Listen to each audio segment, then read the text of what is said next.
শনিবার ইয়েমেনের হোদেইদা বন্দরে জঙ্গি বিমান হামলা চালিয়েছে ইসরায়েলি সামরিক বাহিনী। এ সময় বন্দরটিতে বড় ধরনের বিস্ফোরণ ঘটে এবং পুরো এলাকাটি অন্ধকারে আচ্ছন্ন হয়ে পড়ে। এই ঘটনায় প্রাণ হারিয়েছেন কমপক্ষে ৩ জন, আহত হন ৮০ জনেরও বেশি মানুষ।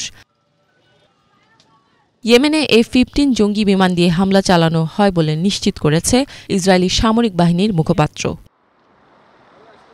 গাজায় ইসরায়েলের যুদ্ধে ফিলিস্তিনিদের শুরু থেকেই সমর্থন দিয়ে আসছিলেন হুতি বিদ্রোহীরা। এরই ধারাবাহিকতায় গত শুক্রবারও ইসরায়েলের ড্রোন হামলা চালায় হুতিরা। এ সময় এক ইসরায়েলি নাগরিক মারা যায়।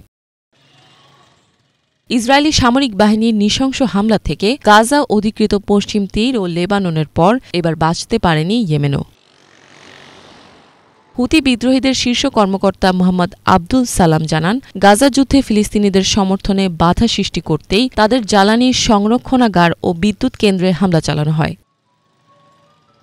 হামলার পর ইসরায়েলি নাগরিকদের রক্তের মূল্য রয়েছে উল্লেখ করে ইসরায়েলি প্রতিরক্ষা মন্ত্রী ইয়োভ গ্যালান্ট বলেন, ইসরায়েলি নাগরিকদের ওপর হুতিরা হামলা চালানোর দুঃসাহস দেখালে আবারও অভিযান চালাবে তারা। ইফাত জাহান, বাংলাভিশন।